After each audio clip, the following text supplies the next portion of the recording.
We'll begin with call to order, call to order, and move to adoption of the agenda. I would suggest we skip those since John is still having microphone problems. Okay. We just go to closed session, adopt the agenda, public comment, and come back.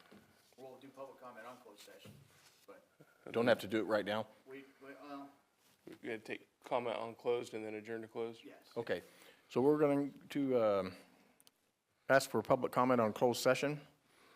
Do we have any public comment from the floor? Seeing none, do we have any public comment on the phones? There are none. Okay, so with that, we will adjourn into closed session.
With the report out on closed session. So the board met in closed session.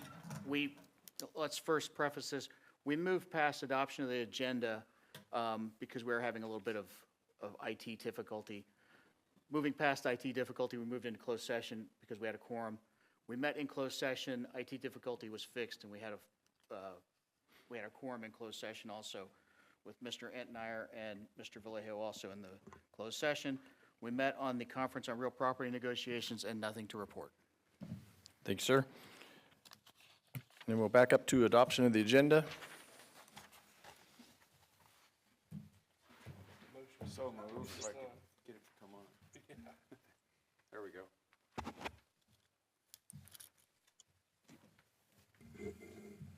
This is John Vallejo. It's a little hard to hear. If there hasn't been a second, I'll make the second.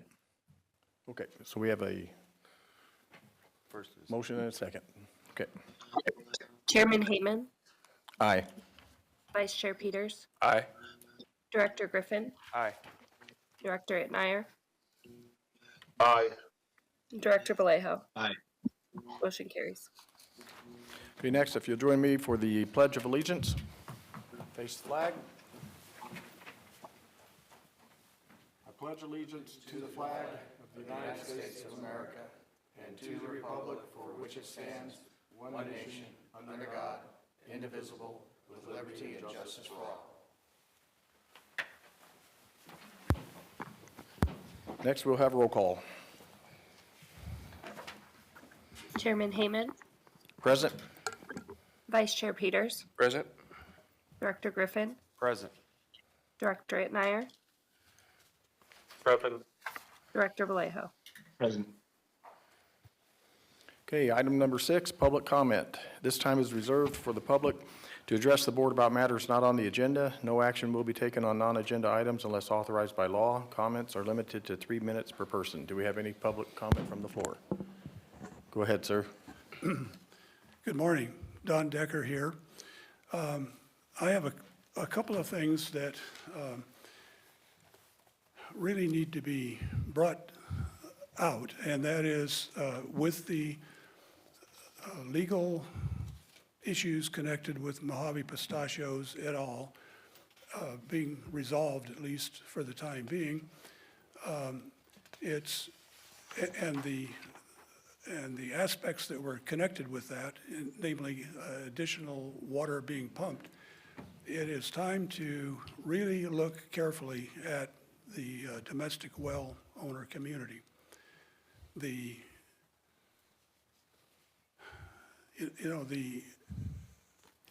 board here has, I think, paid a lot of attention to the domestic community, but there are still areas that really need to be thought about. One, besides what I just mentioned, another one is the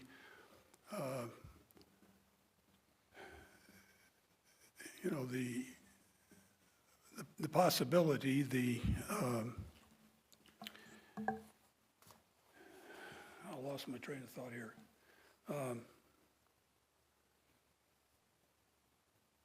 There are about 1,500 domestic well owners and about 800 wells. We're not talking about a small number here. And to just leave them kind of sitting is not acceptable. Things won't take care of themselves. Thank you. Thank you, Mr. Decker.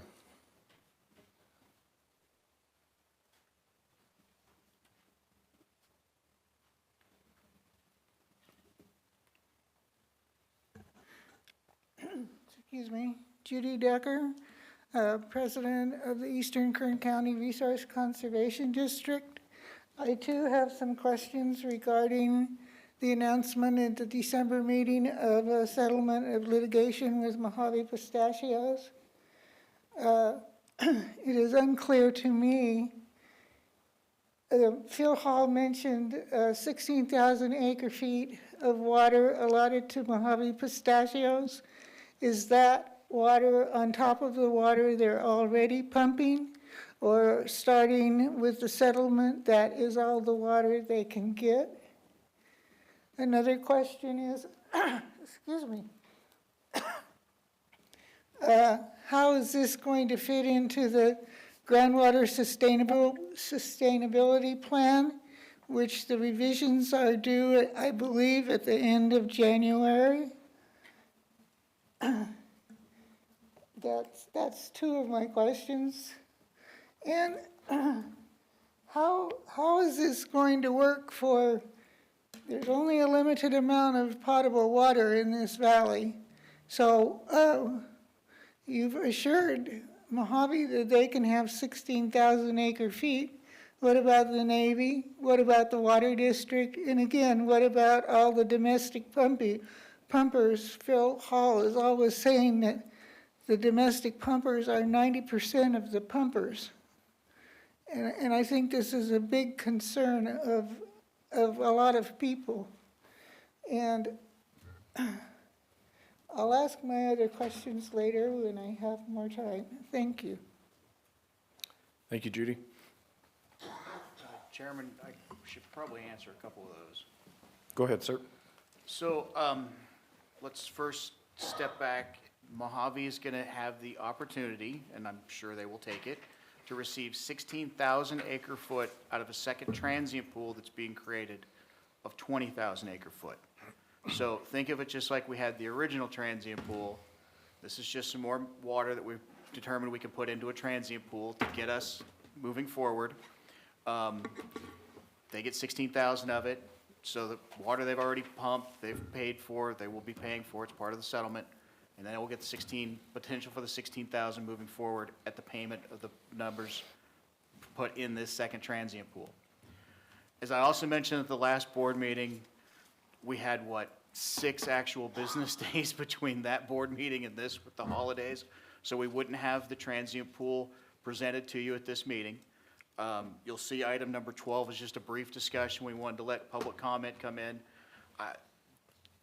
Great public comments, Judy, that have been great. Number 12 too. We will consider them under 12 and have some more answers for you as we put together the pool.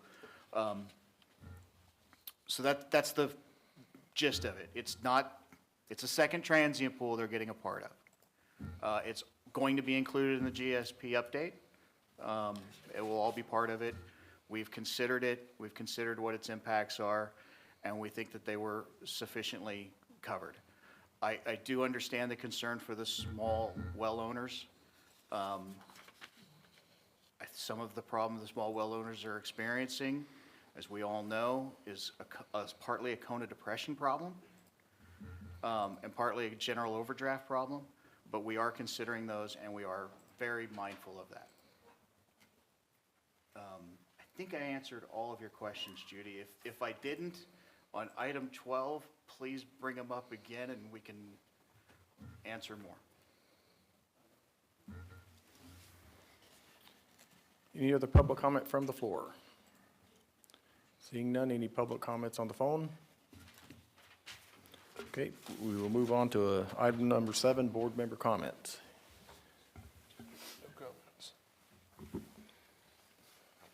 Okay, hearing none, move to item number 8, the consent agenda. This is, consists of items 8A, B, and B1, 2, 3, and 4.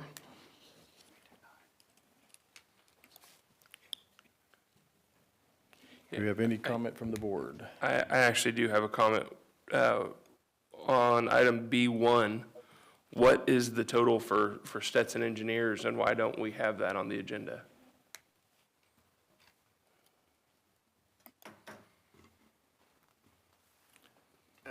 Chair, let me answer that, because April is home ill right now. Oh, okay. So I can answer part of it, and Steve can answer part. Yeah. Obviously, with the limited number of business days we had between Christmas and the holiday and the last board meeting, it created some problems. Stetson didn't have their full invoice in on Friday. I told April, put X's down and we will fill it back in. I thought she would have been able to have filled it back in by now, but not only is she under the weather, she also was experiencing some travel delays with our wonderful winter weather. So the X's have not been filled in. Steve could tell you the exact number, because we got the invoice, I believe, on Monday. Yeah. Problems were then obviously created. You could move it off of the agenda, obviously, if you didn't want to do it because of the X's. You could find the numbers out today. That's completely within your purview. Chairman Heyman, this is April. Hi, April. The invoice is in the packet. I just didn't update the consent agenda, but the total invoice was $130,199.61, and that invoice went out when the packet was originally distributed. Thank you, April. Okay, so we have the numbers, and it is in the packet, and I'm okay with moving, or keeping it on the consent agenda, if the other board members are. Yeah, no problem. Okay, hearing no conflict, so we'll move back to the board. Any other Public comment. any other board comments? Okay, any public comment from the floor? Seeing none, any public comment on the phones? None, so we'll bring it back to the board for a motion. I'll move approval of the consent agenda. Second. Okay, we have a motion and a second. Chairman Heyman, Aye? Vice Chair Peters, Aye. Director Griffin, Aye. Director Etnier, Aye. Director Vallejo. Aye. Motion carries. Okay, moving to item number 9, agreement with Wolf Hansen for municipal advisor services related to potential water purchase and interconnection bonding. And I believe this will be with Council Phil Hall. Yeah, Chair, thank you. Nothing really too unique about this. I'm going to steal a little thunder from Mr. McKinney, who's going to want to tell you on the next item that President Biden signed the word of. So we've been authorized $50 million for the pipeline, which is the first of many authorizations. With that in mind, you will recall we entered into an agreement, a municipal advisory services agreement with Wolf Hansen a couple years ago, looking at that time at bonding to lower the replenishment fee. We never actually did that because there was objections by the water district, in large part to bonding and for that purchase. Then interest rates went up. They were at historical lows when we tried that. Interest rates went up, and we've kind of put that a little on the side burner. But now moving forward, we need to move forward on both a water purchase and potential maybe of bonds for infrastructure projects that we might add to a pipeline. As we all heard, the water district is interested in injecting water into the ground. That could be a second project that we would want to know what bond council could get for adding that to our portfolio of construction projects as we're moving forward in infrastructure. So this is just another simple agreement. It is a continuation of the previous agreement, which had termed out. It's a 2-year agreement, I believe. And no expenditures are set forward until we actually start exercising their services.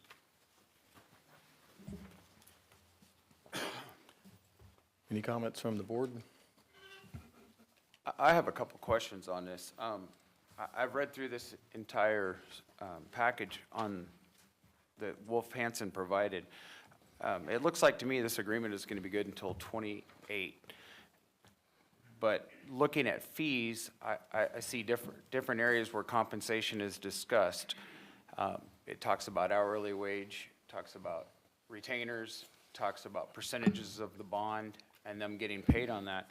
But I would be uncomfortable with not having an amount, what percentage is going to be, or what the rate is going to be, what the retainer is going to be monthly. It looks like to me, if we just approve it like this, it's just approving a blank check. That it says they would be billed through an addendum. And so that concerns me that we're just going to sign a contract and then get an addendum every time there's a bill and say, here's our bill, and we don't have any rates to establish that from. So that's my only concern, is doing it with, it's just an open checkbook.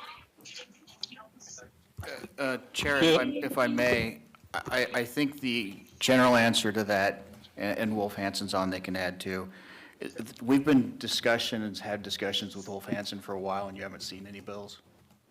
So it's just really a continuation of that process, and I'm sure Roy can explain more, but as we get into actually engaging with their services deeply, that's when you would start to see an addendum, and that's when you would start to see what we are working on.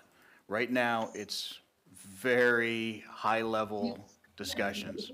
Roy, if I'm saying that very well? You are, Phil. Let me build on one little area. This agreement is required so that we can give the authority advice during this planning process. There's no fees connected to that in any way. Prior to us actually starting the work as it relates to one or more specific projects, an addendum will be brought to this board for approval that sets out that specific project, the compensation methodology related to that project, and the amount of the compensation before any billable work actually begins. So each addendum for each project will come back to the board prior to the authority incurring any obligations for payment to us.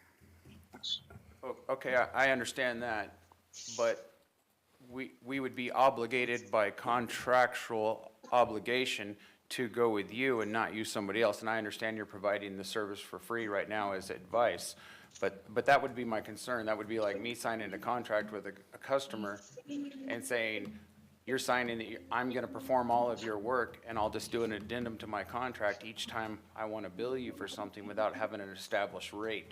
So I would rather know if, I know there's different terms and conflict of interest, if it's a percentage of a bond, and I understand where that could become a conflict, but I think it would be important to know what the retainer is going to cost us and what it's going to cost to pursue these obligations, not just say, yeah, we're going to sign a contract and we got an addendum, and now we either approve it or they don't do the work, and we can't have somebody else do the work because we signed a contract with them. So that's my concern. Well, there is no retainer. The payment to us is 100% contingent on the financing being completed, and we are paid from that financing. We're not allowed to base it in certain, if we're doing tax exempt bonds, which we anticipate, it cannot be based on a percentage of the bond issue. It has to be a fixed amount. If they're taxable bonds, you have the opportunity to go either way. The contract is obviously can be terminated without any financial obligation because no bond will have been completed. When we started working with the district a couple years ago, and I think Phil will back this up, and April and Carol, you know, we've had a series of meetings, both of which I have been there in person, and a number of conference calls, in some cases on a weekly basis, to talk about the various projects and everything. Yeah. So the decision was made 2 years ago by that board that we would be the best municipal advisor for what the district had planned. We had certainly assumed that in that 2-year period, the potential water purchase and potentially any other capital improvements would have happened. It just happened that it didn't. So our contract expired in December, and this is just simply a new contract continuing and mirroring, in essence, what the last contract was. If I should, let me add one other thing here. Chuck, what you're presupposing that when they give you an addendum, that you can only take it or abandon the project. That's not true. You could take, we're not going to go with you, we're going to go with somebody else, and then somebody else could put together that same project, and that's who you could go with. So this doesn't lock you into only accepting the addendums in the future. It gives you advisory services now, which are being done, frankly, free, and we should be very thankful that they are being done free, because they have spent quite a bit of time, I will tell you, working on this, on getting us the interest rates. I mean, you know, we started this when interest rates were, I think, at all-time historic lows, and we were trying to buy water and get the bonding at that point so that we could lower the replenishment fee. But that didn't happen in large part because the water district refused to play. Well, I don't think that's the correct statement. We refused to bond at that time because we were worried about our bond rating, and we would not have been able to get financing for our current project that we just did. So there was some issues there. So let's not tie into that. And I'm not going to argue with you about what happened in the past. I'm not concerned about the ability of this company to do work. I appreciate what they're doing. I think they're a great company. I was just questioning, is there going to be a rate? And now that you've told me that we can do it on addendum, and he's explained that, I did not want to be tied into having to accept the addendum or abandon it. So if that's the case, I appreciate that, Chuck, and I was trying to be very nice by not saying that you guys turned it down at the water district by putting out a staff report that said you had over $100 million of deferred maintenance costs and couldn't afford anything. And your current board president, Mr. Kaczynski, was not on the board at the time, but was here in these meetings saying your system was a dilapidated mess. And then after he said that, and me and Keith quoted back the dilapidated system multiple times, you guys had a $16 million failure that wasn't even included in your $100 million estimate as to why you couldn't do that. I tried to just be nice and saying, for a large part, we didn't do it because you objected, but you wanted to make these other statements. Mr. Kaczynski's going to come up now. We can run the tape and hear you say dilapidated system, but that is what went on. You put out a staff report saying you couldn't do it because you had $100 million of deferred maintenance, and it didn't even include the $16 million project. Mr. Chairman, we are not even on this subject, and I did not bring anything up about the water district or him. All I asked was a simple question.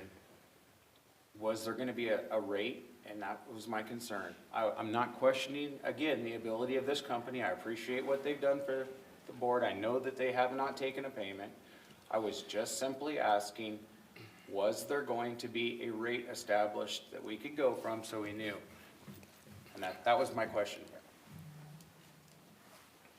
Thank you, Director. So I just want to add that Wolf Hansen was chosen because of their professional history and their prior work, and that knowing that they're giving us this advice, and that the addendum aspect, I hope, was, it answered your question, that we're we're getting a little feedback here, that, you know, those fees will come about and we have an opportunity at that time to accept or not accept. And so it's not, we're not contractually obligated to anything at this point, so I think we're pretty, That was my concern. okay. Thank you. And so, yeah,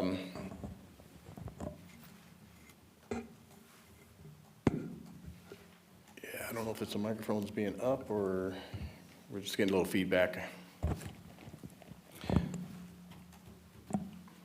Okay, any questions from the board? Okay, we'll bring it to the public. Any public comment from the floor?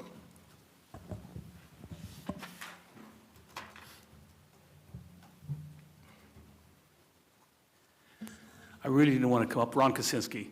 As far as the issue that you're on, I don't have any disagreements with that.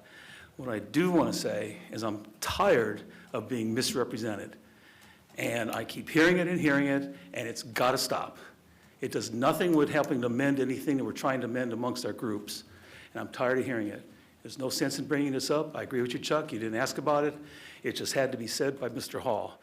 So I'd appreciate it if you could. And if you have that recording, please send it to me. I'd like to hear it, because I think I'm being misrepresented by a long shot. Thank you. Any other public comment from the floor? Any public comments from the phone? Okay, seeing none, we'll bring it back to the board for a motion. Motion to approve. We have a motion and a second. Chairman Hayman, Aye? Aye. Vice Chair Peters, Aye. Director Griffin, Aye. Director Itmeyer,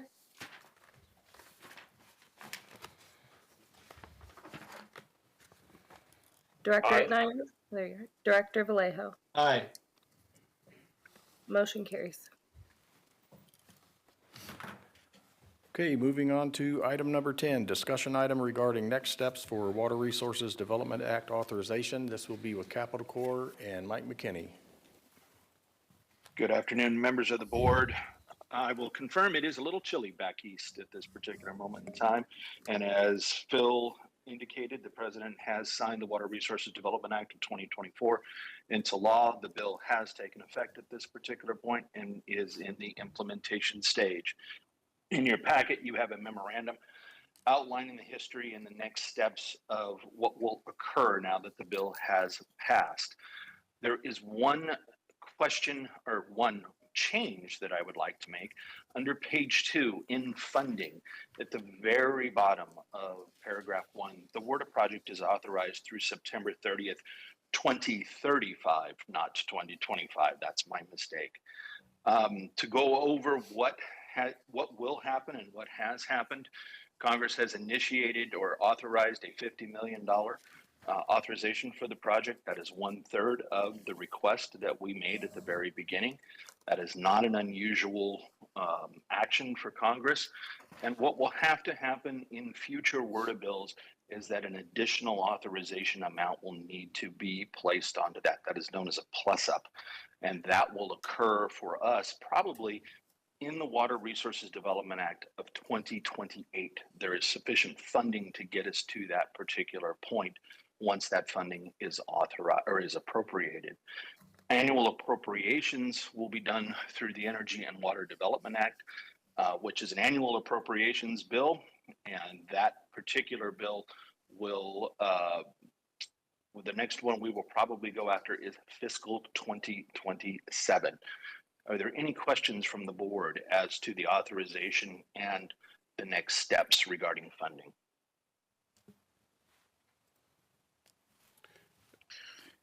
Hearing none, I'll go into the next.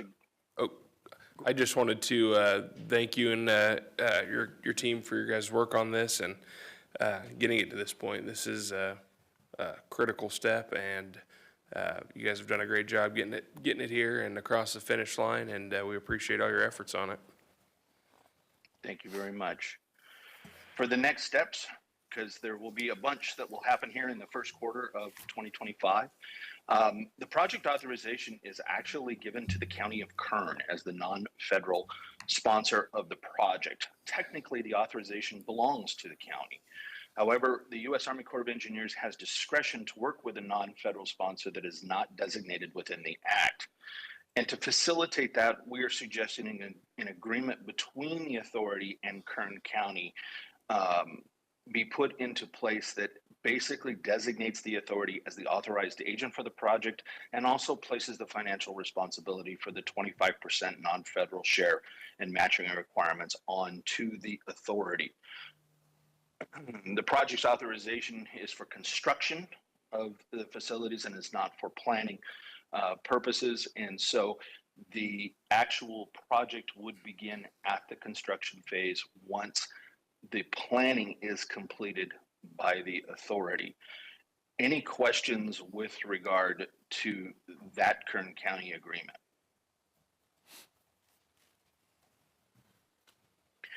My understanding is that Phil Hall will be developing that for the county and will be presenting that potentially at the next board meeting. What is also going on behind the scenes right now is a letter of intent is being drafted by Stetson Engineering and Capital Corps. That is the first communication from the authority to the Army Corps of Engineers stating that we have the intent to exercise the development of this project and this authorization. And that was what triggers an agreement phase between the authority and the Army Corps of Engineers. That letter of intent, I believe, and Steve, you can correct me if I'm wrong, we're planning on bringing that to the board in February for approval and transmission to the Army Corps in February. I have already had discussions with the Pentagon on that, and they are expecting that letter of intent at any point in time. Then the next thing that would happen once agreements are put into place, and my understanding is that based on the board's previous recommendation, council has already reviewed the operating agreement between the Corps and the authority, and will be bringing that to you for approval once the letter of intent is out there. There's not much room to change it, and it's a pretty standard agreement, is my understanding from council and their review at this time. To get the project started, we will need to do what is called a new start designation. That will need to come from the Assistant Secretary of the Army for Civil Works. That indicates the timeline for the new start in fiscal 2027. And there are very limited new start designations that are provided every year. So in 2025, we begin to work on the funding or the earmark process to get the funding for fiscal 2027 in order to start the new start designation on time. Any questions with regard to that whole process and how that works, I can answer them at this point. Hearing none. Hearing none. Project transition at that point will take place. This is primarily a Stetson Engineering activity, and the project will have to be transitioned to the U.S. Army Corps of Engineers control, who will administer the actual physical construction of the pipeline. There is a new pilot program that was authorized in WRDA 24 that is called an alternative project delivery methodology. That is a very limited program.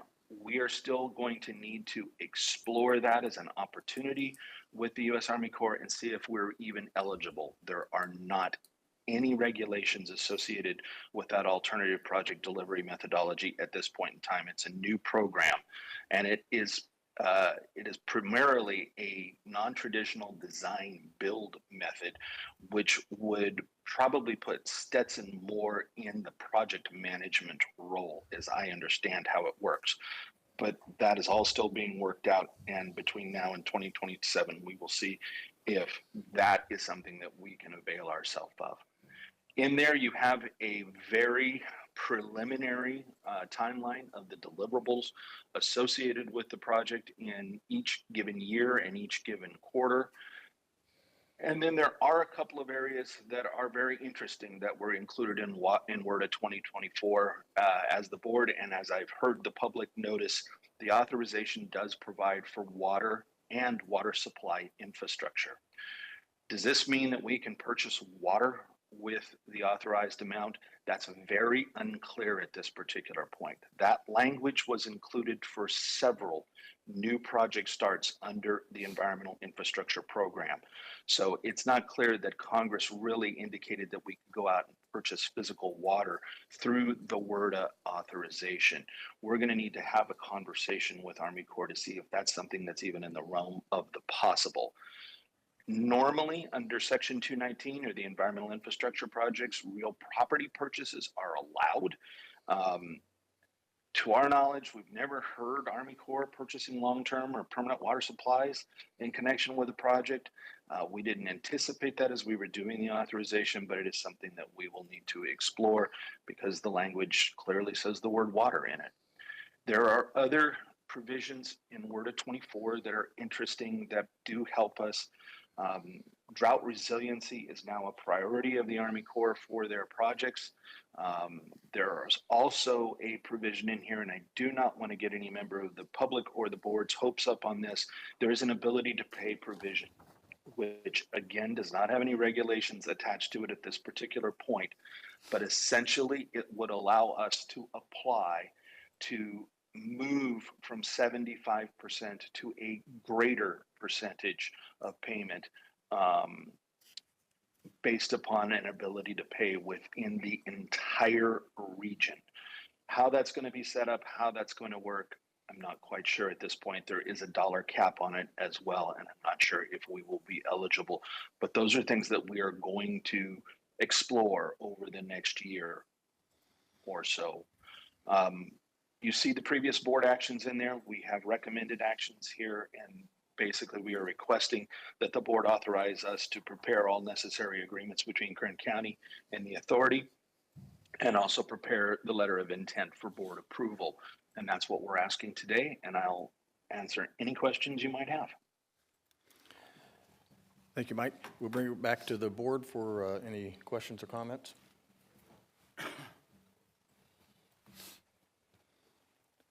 I'm not hearing any. I do want to thank Capital Corps and your team, Mike, yourself, and Jeff Simonetti and Todd Tatum for your exceptional work on the WRDA. And I look forward to seeing where we can go with some of these possible options that you're going to be looking into. But thanks again for all your hard work and success on WRDA. Thank you, sir. We'll bring it back to the floor for public comment. Do we have any public comment from the floor? Seeing none, well, we do have public comment from the floor. Come on down, sir.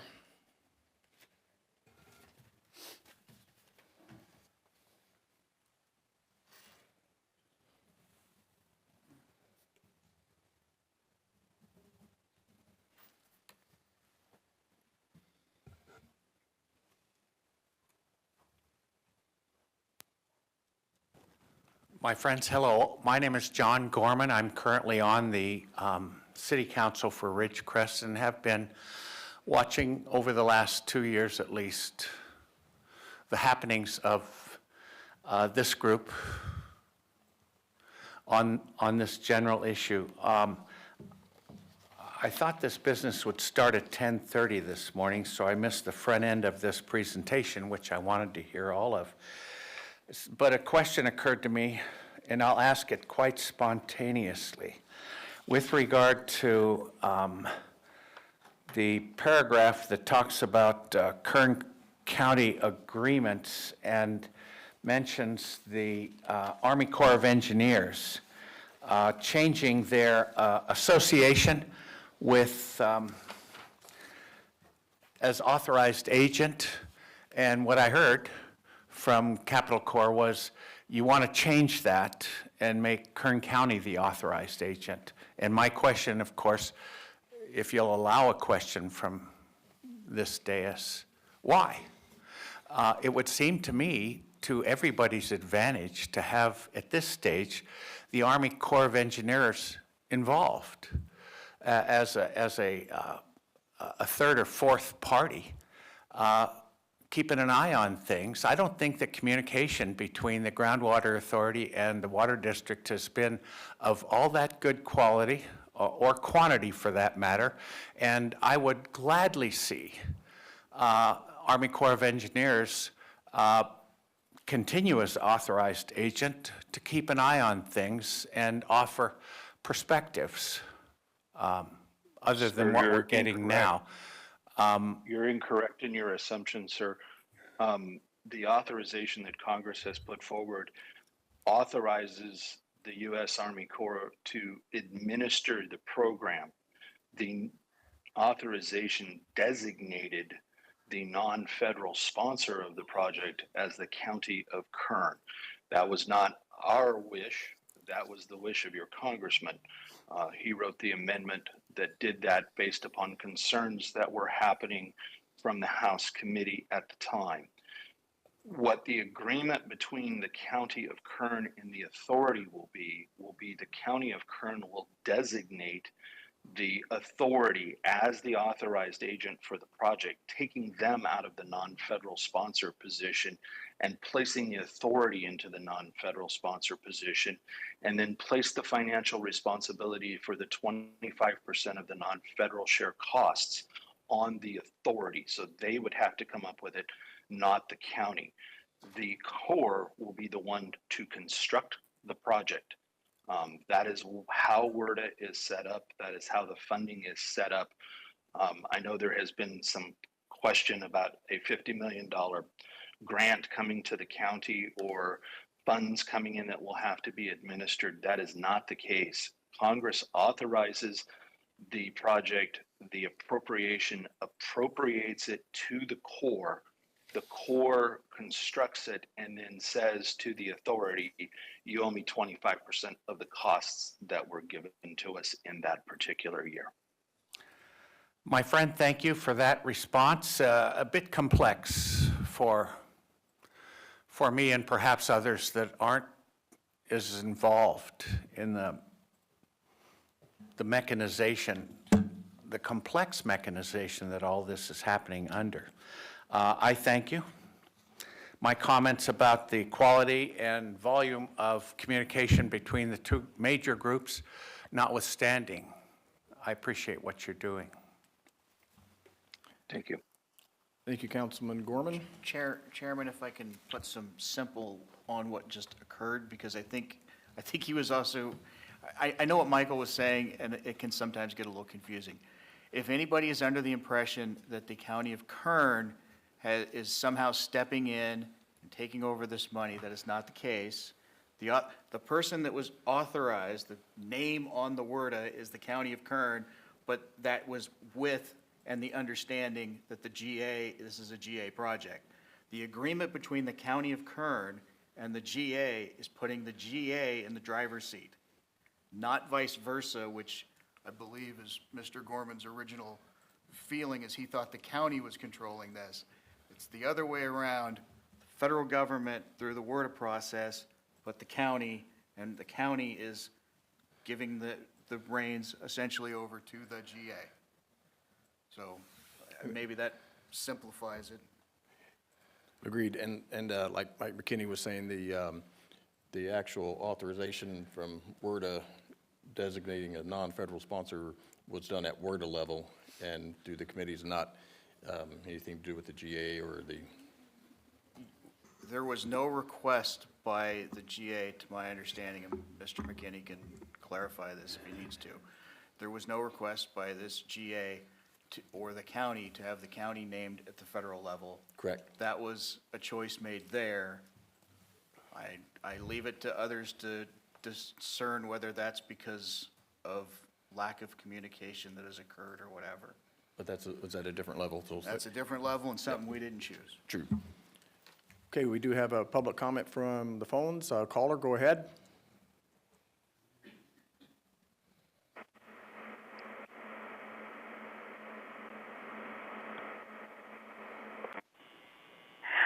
Hello, this is Renee Westerlusk, and I want to congratulate Capitol Corps and the Groundwater Authority for getting this through.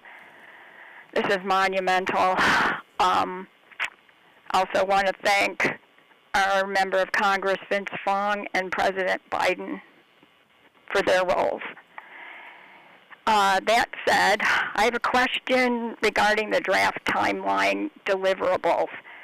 As I look at this, I see that there's work plan development and budget request, and Stetson engineers and Capital Corps are going to be involved with that.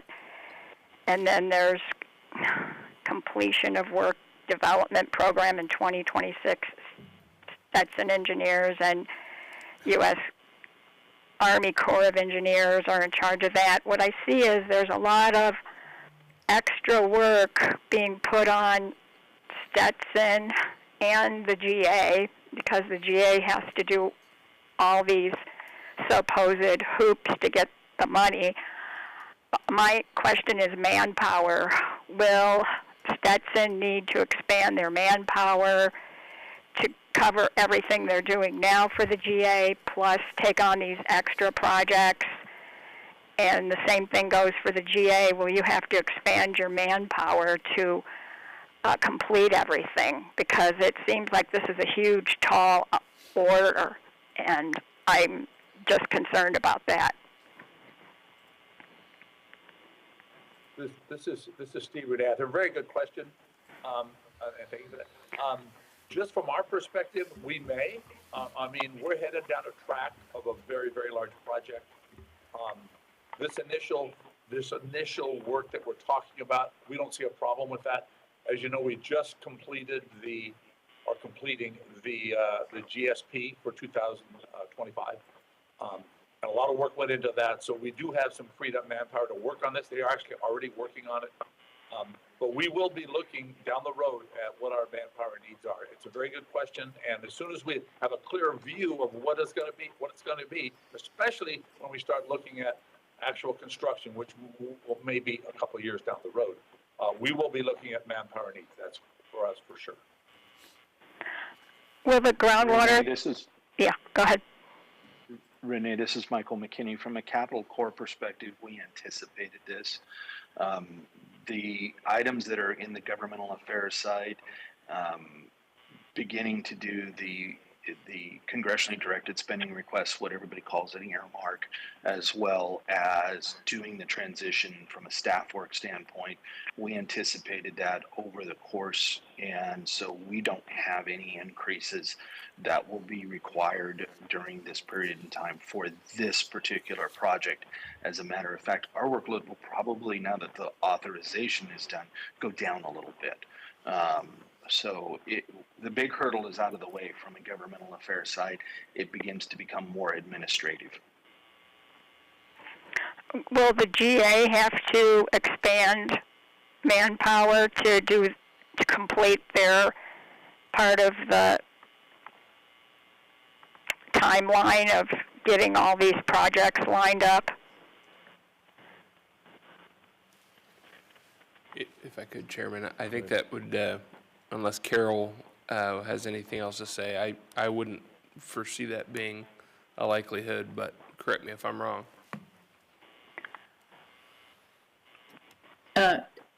This is Carol. Supervisor Peters, no, I agree with you at this point. We don't see that. Okay, that answers my questions. I thank you for all your input. Just this is Steve coming in just a minute, and I figured Bill might say something on this too. Just for everyone, for general information, Renee, the GA has talked for years, going back, about creating a more permanent organization in Ridgecrest, and certainly that probably will come up again, especially if we start construction of a project like this, because this will be a major undertaking. But that I'm sure that'll be a discussion that we have going forward. Okay, thank you. Thank you very much. And Chair, I'd like to just add, for Renee, remember the Army Corps is constructing this. We're not going to have a lot of ability to tell the Army Corps anything as they're out there constructing. They kind of, as somebody who lived through the changing of the dam up in our lake, well, I guess directly to the west of us here, I'm used to saying to the east, they work on their own time frame, and they do what they wish as they construct. So it's not like a project where we will have multiple contractors and subcontractors that we are dealing with and on a daily basis. All right. Thank you very much. Thank you, Renee. Any other public comments from the phone? Seeing none, we'll bring it back to the board to authorize staff to prepare all necessary agreements between the Kern County and the GA to assume the role of non-federal sponsor of the authorization project and prepare a letter of intent for the board approval. I'll make a motion to approve. I'll second. We have a motion and a second. Chairman Hayman, Aye? Vice Chair Peters, Aye. Director Griffin, Aye. Director Itmeyer, Aye. Director Vallejo. Aye. Motion carries. Okay, moving to item number 11, update on Rademacher consolidation. And this will be with I think it'll be Jeff. Jeff Helsey. So Jeff, go ahead. Thank you. Good morning, members of the board. The Rademacher consolidation is being implemented under the Groundwater Authority's Shallow Well Consolidation Program, which is being funded by a DWR grant.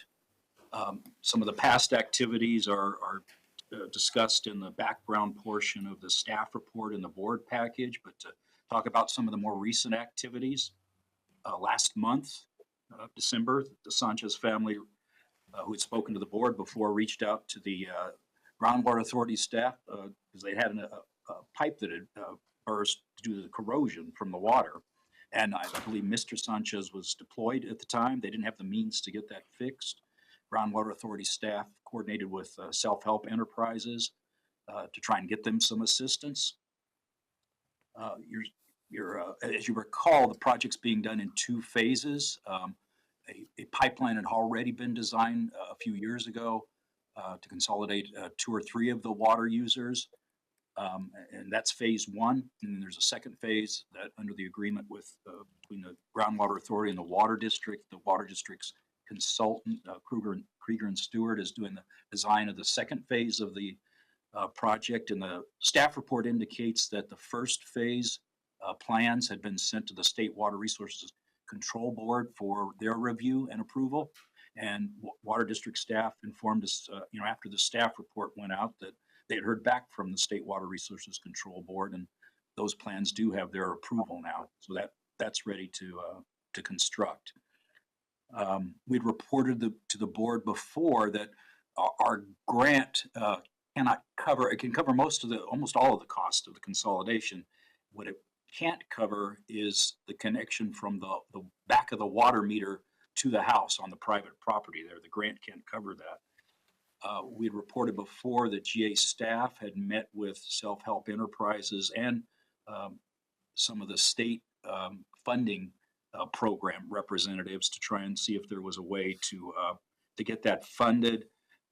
There was some tasks that came out of that meeting, and we're still pursuing that. The most promising thing that came out of that meeting, which was 3 or 4 months ago, was pursuing the State Water Resources Control Board Urgent Drinking Water Needs program. And there's still the state's being cooperative and looking into how quickly they can get those funds available. The construction of phase 1 was originally scheduled for last month, December. The Water District had informed us, and your staff report indicates that had been rescheduled for March. And our understanding that was because I think you're probably all aware of the transmission pipeline replacement that they have going. They wanted to make sure that was complete, so they didn't have, they weren't working on their Springer Avenue pipeline and that transmission pipeline at the same time. Since the staff report has gone out, they got back to us and said that schedule's been reviewed, and it looks like it'll be April before they get to the phase 1 project at this point. By then we should have phase 2 ready, so hopefully we'll be able to roll right into phase 2 at the same time. That's our update. Happy to answer any questions. Thank you, Jeff. Any comments from the questions for Jeff from the board? I just want to make a comment so everybody understands that the water district isn't stalling in putting that in. The issue is that the new transmission line is not in place, and we would have to make a connection in our Springer line, and that would not be a good time to do that because we wouldn't have water flowing from the other side of town unless we have the supply in place. So that's the only reason it's being installed. So as soon as that transmission line is in use, then we could move over and start that. So I just want to make sure that was clear. So no action's been taken yet on bringing water to the residents? No, not until they put in the new system. The transmission issue gets handled, so, okay. Chairman, could I ask a question? Because I want to make sure I understand the timeline based on what we've done with Rademacher. So I've sitting up here at the dais throughout this whole issue, and in August, we authorized it, but we didn't do it because of the heat. Obvious concern, clearly. Then we've now held it back to, I'm understanding, April, because this line isn't done. That didn't necessarily have to be completed at the water district to tie this in, but we're now holding back to April. Can the water district assure us that we won't run into a situation where delays put this into summer heat again, and this family has to wait more than 12 months now after we've approved this consolidation? I can't speak for our staff because I don't know their situation. All I'm telling you is that I understand why it's not being done. It's not because the water district in any way wants to not make a connection and let these people get hooked up to water. It is because we have a main line that supplies water. We only have one source right now, and that is our Springer line. And with that line, we cannot shut it down because then the rest of the town would not have water while we were making that connection point because it wouldn't circulate through because we don't have the other transmission line that is continuing the loop. So that is the only issue. We've got to get the transmission line back in order and running to where we can cut into that and not affect anybody else and make a connection. To be clear, I'm not questioning your concerns. I mean, obviously, pipelines in August don't sound like a good idea out here. I used to do that. I wouldn't want to be doing it. But I'm just wanting to make sure that we don't, can you tell us whether or not you think it's possible that we could be running into another heat situation? Because April is, what, 2 months, 60 days away from a heat problem again? And I see your general manager, so maybe you can answer. Is it appropriate for me to speak? Yeah, the general manager, George Kroll, Water District. Phil, we share your concern 100%.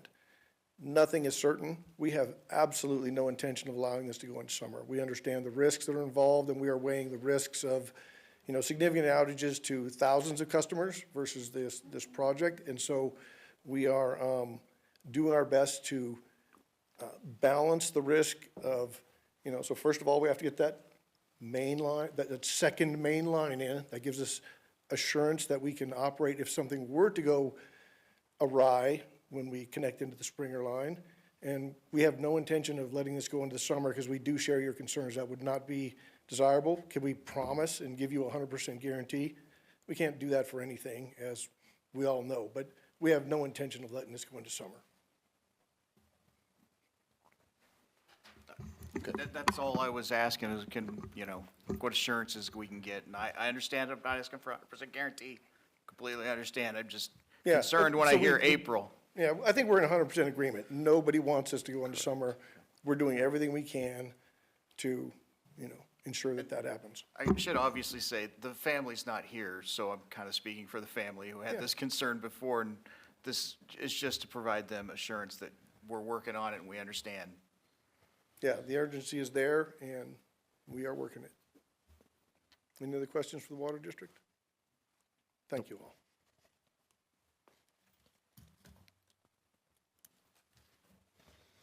Any other comments from the board? Okay, we'll go to public comment from the floor. Judy Decker. When the Sanchez's moved into that house, it had poor quality water. That area has always had poor quality water.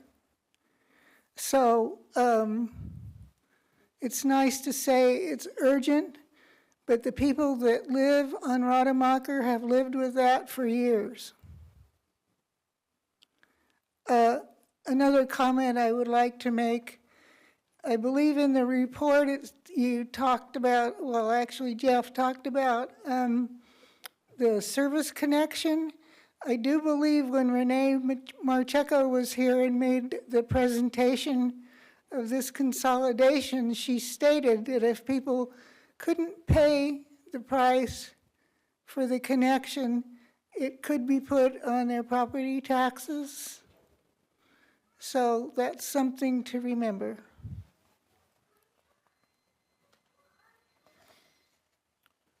Okay, any other public comment? Just for further clarification, the dentist we used to have long ago, he's since passed on, I'm talking 50 years ago, lived on Rademacher and talked about the poor quality water. Thank you, Judy. Any other public comment? Hello, my name is Caitlin Sanchez. I came here today and took the time off of work to speak with you. I'm here today to please help move this project along quicker. You know, we were told it would start in December, and then in January, and then in March, and now I hear in April. I just please ask that there are no more delays as our family is struggling. Excuse me. This water does not allow you to get clean after showering. I haven't felt clean in years. I cannot get the smell of wet dog out of my baby's hair. I have to shampoo their hair 3 times and I can still smell it. And this is with daily baths. Excuse me. I do not feel clean myself or smell clean. I'm afraid to exercise because I won't be able to get the smell of body odor out. I've tried almost 15 different body washes to see which works best, but the end result is the same. My laundry never smells clean from the detergents, and the clothes have a lingering musty smell. As you heard, the water pipe leading to our water heater inside our home burst and flooded. I had to run outside and shut off the main valve. The pipe did burst due to the erosion. I am alone now as my husband is currently in the Navy at boot camp. And I do not have the money for a plumber. I think the worst of all is having to decide to use the 5-gallon water jugs that we receive from self-help enterprises to either bathe my babies or rinse our dishes so that there's no traces of arsenic on our plates. I don't have enough water for both and end up having to bathe my babies in this water. They are toddlers and they splash and play, and I have to tell them to stop so that they don't ingest the water, but it still happens. If they get sick one day, I know it's my fault for bathing them in this awful water, and it pains me. Please take action and start this project. I've tried to be patient, but the delays are becoming overwhelming on my family. Please help us. Thank you for your time. Thank you, Mrs. Sanchez. Chairman, could I jump in there? You sure can. Thank you.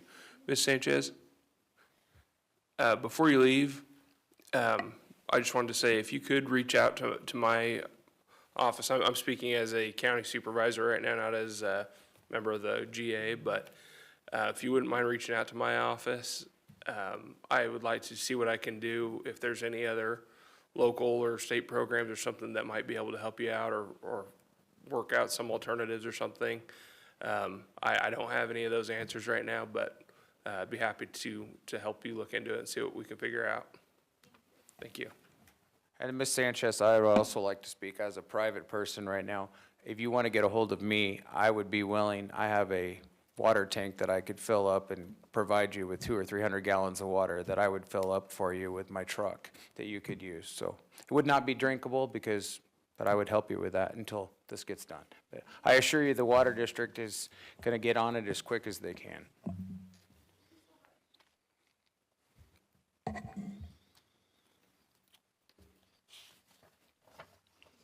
Yeah, I'd like to see, I'm glad to hear you both speak up about, opportunities and offering support to help this family. I look back at when that was initially planned to get fixed, and then, but that was before the main pipeline construction took place. So it's unfortunate, and maybe helping with the plumbing, finding some way to help this family with the plumbing. I know I just replaced lines from my house to the street, and I had to have it repaired. It's costly, and so maybe we can come, to a help with this family. So anyway, all right. Moving on to item number 12, and this will be the brief discussion on second transient pool adoption to be brought forward in February. This will be with Keith Lemieux.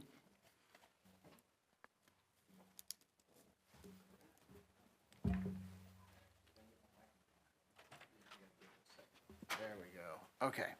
I'll take this since I was here at the last meeting and started it off and already had some discussion while Keith was stuck in fire traffic, unfortunately. So nothing really new to report. As we discussed last time at the last board meeting, which was we've already discussed, was not many business days ago with the holiday and that. We don't have the transient pool project to present to you today. It'll probably be February or March when we put that together. But we didn't want the public to think we had forgot about it. And the way it was brought forward at the last meeting, the public didn't really have any ability to say anything before we start drafting. And there might be things that we would change in it compared to the first transient pool. I know Ms. Deckard had some comments earlier, and taking those into account, this really is just the point in time for the public, if they have anything to present to us, to let us know what it is, and to tell you we hadn't forgot about it. It'll be a month. I've already outlined it some, so I don't think I'll outline it anymore. But that's all this was for an agenda item. So with that, I think I'd open it to the public and see if we had any comments. And Thanks, sir. Any comments from the board?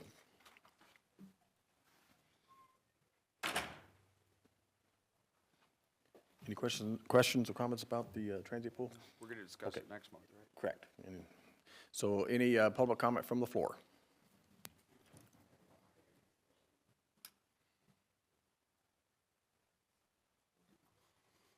Yes, I'm Wes Katzenstein, shallow well owner and a member of the Policy Advisory Committee. And I think it's an exciting breakthrough. I guess it's important, it seems to me it's very important that the water usage be monitored to be sure that the agreement is upheld. I'm assuming that that will be part of it. There will be meters. I presume that we're not guaranteeing that water will be available for the farmers. That area out there is known to have bad water at greater depth. So I don't think we can guarantee that water will be available as the pumping proceeds. Likely it will be, I suppose. I don't think we can guarantee the quality of the water as it continues to be pumped out there. We hope it does stay high quality. My final point is I've heard word of mouth that, water quality in the shallow wells has been slowly degrading out in that neck of the woods. And I'm presuming that the shallow well mitigation program will stay in force, and that if this continued usage impacts shallow wells, that the farmers will pay their fair share of solving that problem. So these are just a few things I think would be important to be part of this agreement. So. Thank you, Wes.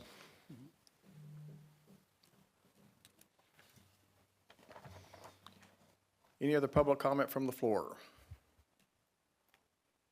Any public comment on the phones? Seeing none, we will move on to item number 13, Water Resources Manager Report. And that will be with Stetson. Yes, so well, thank you. Thank you, Mr. Chairman. welcome to the new year, board, and all the folks online, all the stakeholders. Starting a new year, a little bit of a rough start throughout the state, especially down here. It's pretty rough down here right now. It was a bad night with wind down here, and we got fires everywhere. But anyway, we're off to a new start. I hope all of your family and friends are safe. If you got family and friends down here in Southern California area, I hope everybody's safe because it's kind of wild. One quick comment: congratulations to Capital Corps, to Michael and all your crew. This water thing is. It's mind-boggling to me that they were able to accomplish this. Certainly staff support, but it's just mind-boggling that we were able to pull this together. Very, very large, significant project for Indian Wells Valley. Anyway, so the Water Resource Manager report is part of the packet. I'm going to try to briefly just hit some of the high points because we've been going for quite a while. A lot on the agenda. Just a few of the highlights on grant funding. The grant that we're working off of now, which is the pipeline, the implementation grant funding for round one. Invoice number 8 was a little over almost $520,000. Was approved. That was for April through June. Was approved and payment's been received, so we're good there. Invoice number 9, which is the next invoice, carries us through September. It's almost $1.2 million. It's already been approved. We're just waiting for funding. So things are moving well. There's no delays. The money is flowing on that grant agreement. Under the Urban Community Drought Relief Program, you just got an update. This is for the almost $4 million. You just got an update on Rademacher. As far as the grant funding itself, invoice number 2, this is just the second invoice, which covers through June, was only for $7,500. We've received payment on that. The good news again there is the grant is in place, the invoicing and the reporting process that's required to process the invoice is in place and working. So we received our second payment. That's good. Third invoice through September is for about $27,000. Work basically did increase in the last payment period, primarily due to some of this work that's been going on at Rademacher. I have a short Rademacher update in the Water Resource Management report. However, the report that Jeff just gave is much, much better and much more current. Jeff and everybody, including board members and George, general manager, was much better. The next section in the Water Resource Management talks about the pipeline project, talks about the design services first.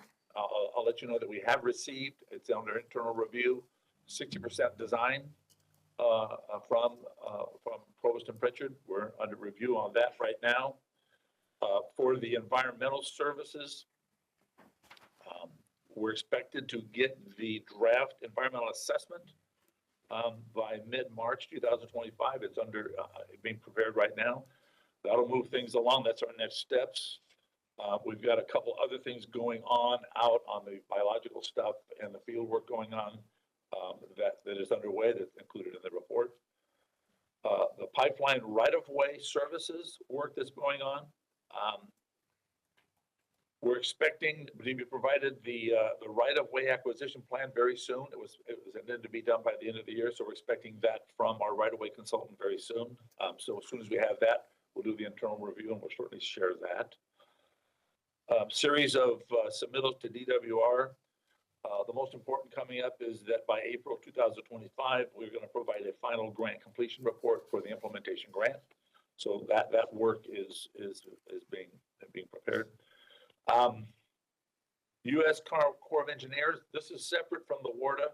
This is work we've been doing in the past, trying to coordinate work that Corps of Engineers may provide to the Groundwater Authority as in-kind services. You recall we provided information on this in the past. We've had a difficult time finding appropriate work for the Corps to do because of the timetables we're on, and the type of timetables that they're on. We do have some things that we've got down on paper, so we are still working on that. Certainly the WARDA work with Corps of Engineers is moving to a higher priority at this point as we go forward.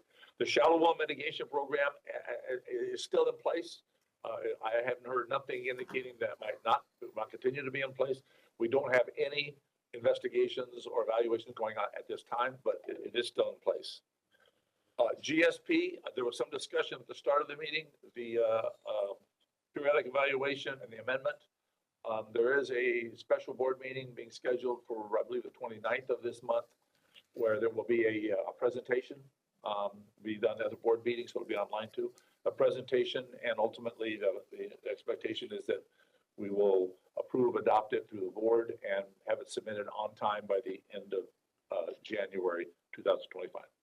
There's a section on miscellaneous work. This is primary, this is agenda item 14C, miscellaneous items we're working on. This is a lot of field work. We continue to do the field work out in the field, collecting data and working on gauging stations and assembling the data.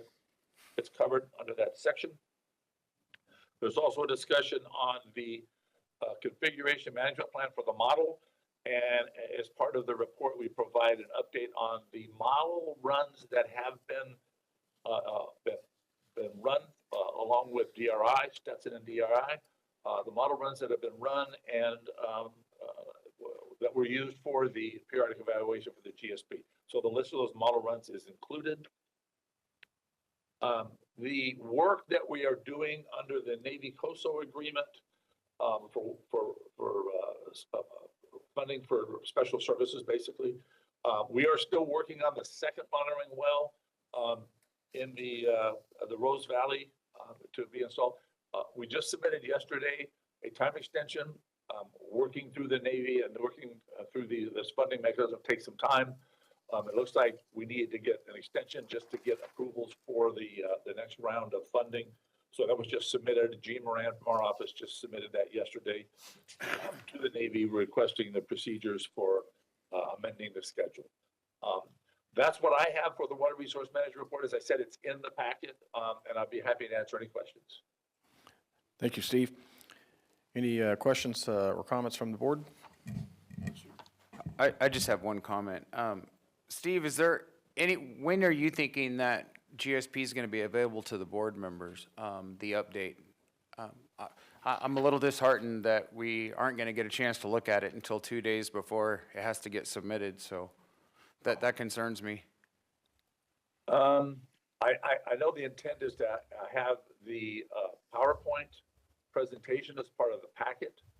I don't know, Jeff is on the line too. Jeff, is there an intent, to your knowledge, this is my Jeff, to your knowledge, is there an attempt to distribute this draft periodic evaluation ahead of the board meeting? Steve, we're working with GA staff on, completing their review of that, so we can see when we can get it out. Okay. So I guess I wish I had a better answer for you, Director Riva. I think it's under review right now. I think as soon as we get a go-ahead from GA staff, from our GA staff team, it will be released. Okay. Chairman, if I may, as we discussed in the last board meeting, and me and Chuck to quite detail, we are waiting for information from the water district that you presumably have and have not shared. Will you not be sharing anything for the update?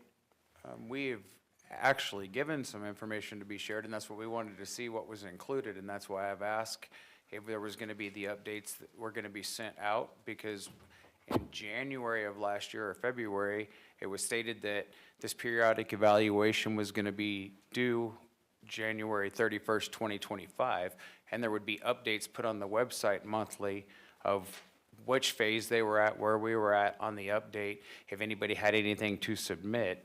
The only thing that hasn't been submitted to you, as far as I know, is the model that is due next month that has to be submitted by February. So I think that will be submitted. So I don't know what else you're asking for. We've asked several times to have that revealed so we could see what was included, have our consultants look at it, Krieger and Stewart look at it, and we haven't got a reply back from the Groundwater Authority. I've asked several times in public comment or in public meetings for that to happen. So that's what I'm asking. Are we not going to get a chance to review it before it's submitted? I know you mentioned last month that maybe the 31st wasn't a drop dead deadline. Is that correct, or is that? I don't even think we should waste everybody's time getting further into this. I'll just say this. If you believe that the 30-page conclusionary report, I won't even call it a report, that was submitted, which is based on an incomplete model and a previous model that you've changed the output of that model by nearly 100% versus a multi-100-page GSP, I leave it at that. Okay. But if And you're I'm not- not if here you to don't have a argue model for court us, models or if you don't- anything about that, that's all issues there. I'm just asking, are we gonna get to see it, to look at it? Or was anything included that we provided? That's all I was asking. And I'm asking, will we get anything more than the 30-page conclusionary report, which you already have heard we have issues with? And will we be getting the water district's allocation chart so that we can consider that for the GSP? And I can't answer you that question. Well, I mean, so. Just like you can't provide us with the model that we've asked for.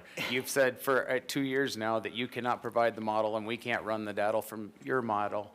So it's just, this is what you try to do every time I ask a question. You try to pitch the water district against the groundwater authority, against the county, against the city. We are not. And I'm tired of your comments. This is a board. You are legal counsel. You weren't asked a question. Let's keep it to a. It needs to be board to the members. pointed Correct. discussion and the topics on hand and the data, whether you have it or have submitted it or haven't submitted it, and not elaborate into or segue over into animosities or. I didn't. No, I'm just saying. I asked the question to- about this report. Okay. About this report specified that we're talking about. And then Can I Mr. just- Hall can I- changed the subject. Can I and get went back to the our original request. question, which was, when will we be able to circulate the update for That's all I review? ask. Are we going to wait until the very last moment to do it? The pledge we're making is we're going to try to get it to you as soon as we can. It's in a very advanced state of being completed, but there's a couple reviews that need to happen, and we're going to try to make sure they get done. That's all I ask. Thank you. Thank you. And any information or data you have, you can bring it to the table too. So, all right. Public comment from the floor.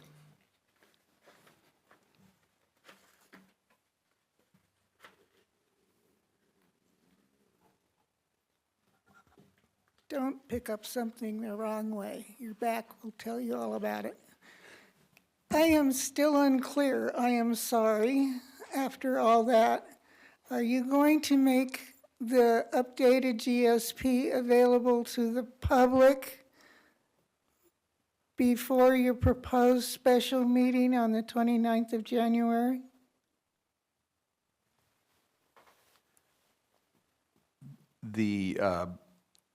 We're going to make it available pursuant to the requirements of the Brown Act. We might be able to get it out sooner. We're pushing to try to get it out as soon as we can. Okay, and it'll be online.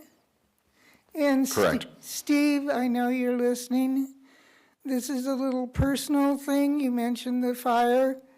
We learned this morning that a distant relative lost his house last night in the Eaton Canyon fire. Oh, my gosh. And he's just an ordinary person who owns his own little business. Yeah, so sorry. So sorry, Judy. Yeah, I'm just watching the news and looking out of my office, at the foothills out of my office, and it's a mess out there. And the wind's died down here right now, but it was as bad as I've ever seen it last night here,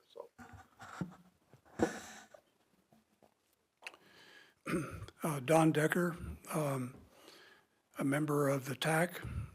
The TMG, which has been supplying a independent evaluation, ideas, suggestions for improvement and so forth for the report, hasn't met, the TMG has not met since July.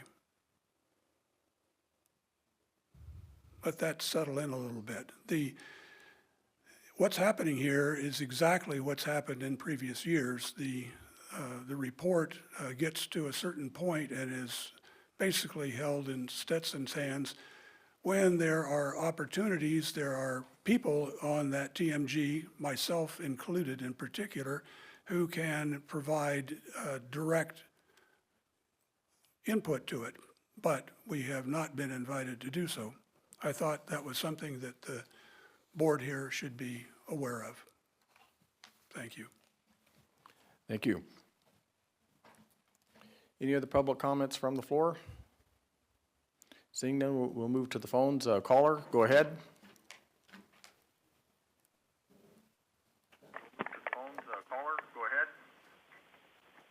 Hello, this is Renee Westerlusk. I have a few questions regarding the Water Resources Manager's report.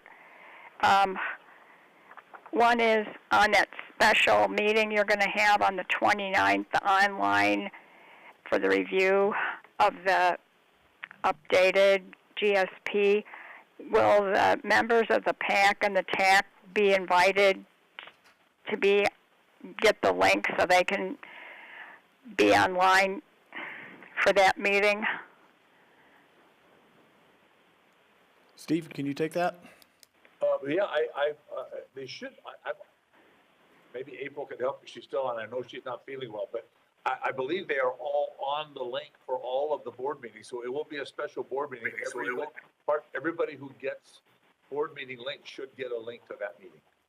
Okay. Yeah, Renee, it's a separate WebEx link, is what you're talking about. Yeah. What the steps are all on. Yeah. Yeah, I can make something available. Okay, because I'm sure most of the PAC wants to be on that meeting. Okay, and then under imported water pipeline environmental services, there was, you said you have weekly meetings with BLM, and you've got all these completing plans required by BLM, Desert Renewable Energy Conservation Plan, Revegetation Plan, Raven Management, Burrowing Owl Translocation, all those things. Who will implement those plans? Is that BLM's responsibility, or? I don't believe so. I think these are requirements that we have to address in the environmental documentation, and depending how they're addressed, whatever work that may need to be done to implement something would be done by the Groundwater Authority. Some of these things, they are definitely, some of them are adding costs, as you would expect, and we're working on that right now on those costs. Okay, and then I have another question regarding, if you could please refresh my memory, I can't remember what the AVEC Mojave Tank Farm alignment is. Chairman, if I may, to go back to Renee's previous question, Renee, if you'd reach out to me, I can give you some more definitions and expand a little bit on the mitigation. The question you're asking is very broad because some of the mitigations are during construction only. Some of the mitigations are long-term mitigations afterwards, such as buying habitat land. So it kind of depends on which one you're talking about, how they're dealt with, and I could address them outside of spending people's time today to go line by line on those. So okay. That's that. And as for the tank farm, there is a point in time at which, and it's going to be decades from now, there is a point in time where there's potentiality that a pipeline in Antelope Valley, which is from their tank farm to the California connection, would need to be added or expanded. And it could be that the pipeline that's currently there at that point in time would be replaced and expanded because at that point in time, it's already outlived its useful life. That is the tank farm line. It is not part of the projects that we plan on constructing now. It's decades in the future. I'm not a spring chicken, and I don't think I will be around when that happens, but I'm also not collecting Social Security or anything either. So to give you an idea, we're studying it, but I don't think it'll be built in my lifetime. Yeah. All based on future potential demands, yes. And so also I should add, April, the reason you study that now is so that the CEQA document is done, so when and if it needs to get built, you've already done the EIR work on it. And I mean, look, if something happened and all of a sudden California City went into a boom, Ridgecrest went into a boom, and we start putting a lot more water through that tank farm, it would have to be increased, and AVEC was well, that's a potentiality. We don't think it's needed, but do it in this EIR study. We're already doing it. It's cost effective and efficient to do it now, and that's why it's being done. Okay, thank you. Thank you, Renee. Thank you, Renee. Next call. Caller, go ahead. Okay, I believe that is it on public comment. Okay, so moving on to item number 14, General Manager's Report. That will be with Carol. Thank you, Mr. Chairman. Just a brief report you have in your packet, the financial statements. These are the financials through November. And then we also have the cash balance statements for both November and December. Just needed a little bit more time to get all of the December year-end financials in place, and so you should have those next month. With regard to the communication and engagement plan, we're getting rolling with the consultant we brought on board. We're going to have a kickoff meeting this afternoon with the work group to begin planning some of their activities and working on some things. So excited to get that rolling. And then just to reiterate, we do have that special meeting scheduled for January 29th. I believe the start time is 11 a.m. And that is specifically for review of the periodic evaluation and assessment of the GSP. So that's all I have for you. Thank you, Carol. Any comments or questions from the board? Just please send out a formal schedule request for that special meeting. Yes, will do. Okay, any public comment from the floor? Any public comment on the phones? Seeing none. With that, are we moving back into closed session? So, okay, so we will move to item number 15, public comment on closed session. Is there any public comment about closed session from the floor? None. Any public comment on the phones? None. All right, so we will adjourn from the open session and we will move into closed session, and we will report out on that when we come out.